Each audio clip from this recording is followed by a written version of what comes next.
నమస్తే అండి, welcome back to Chinnu rock bells. మన స్టోరీస్ నచ్చితే లైక్ చేయండి, షేర్ చేయండి, సబ్స్క్రైబ్ చేసుకోండి. కథలను చివరి వరకు చూడండి.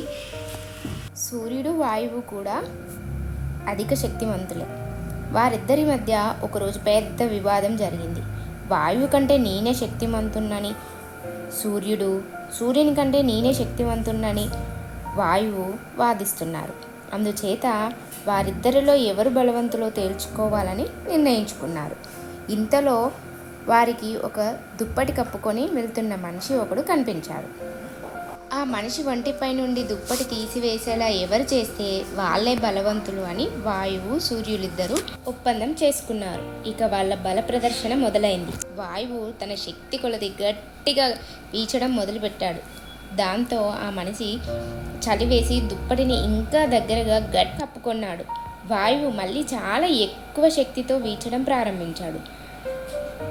అంతకింతకీ ఆ మనిషి దుప్పటిని గట్టిగా కప్పుకుంటున్నాడే తప్ప తీసివేయడం లేదు. వాయువుకు ఓర్పు నశించింది. ఇక తన ప్రయత్నం మానివేశాడు. ఇప్పుడు తన బలాన్ని ప్రదర్శించడం సూర్యుని వంతు అయింది. తనకున్న శక్తినంతా కూడగట్టుకుని సూర్యుడు బాగా ప్రకాశించడం మొదలుపెట్టాడు. ఆ వేడిని ఆ మనిషి తట్టుకోలేక గాబరా పడిపోతూ పైనున్న దుప్పటిని కొంచెం వదులు చేసి కప్పుకున్నాడు. సూర్యుడు నవ్వి సంతోషించాడు. ఆ వెంటనే కొంచెం ఎక్కువ కాంతితో ప్రకాశించడం మొదలుపెట్టాడు. అటుపై వేడిని భరించలేకపోయాడు ఆ మనిషి. కప్పుకున్న దుప్పటిని తీసి మడిచి చంకలో పెట్టి నడవడం ప్రారంభించాడు. సూర్యుడు ఇంకా ప్రకాశించేసరికి ఆ మనిషి వెళ్ళి చెట్టు నీడలో కూర్చున్నాడు. ఈ విధంగా ఆ మనిషి చేత దుప్పటిని తీయించి గెలుపొందాడు సూర్యుడు. ఆ ఆనందంతో వాయువుని చూసి ఒక్క నవ్వు నవ్వాడు సూర్యుడు. నీతి: ఓర్పుతో ఏ పనినైనా సాధించవచ్చు. ఇదండి ఈరోజు మన కథ.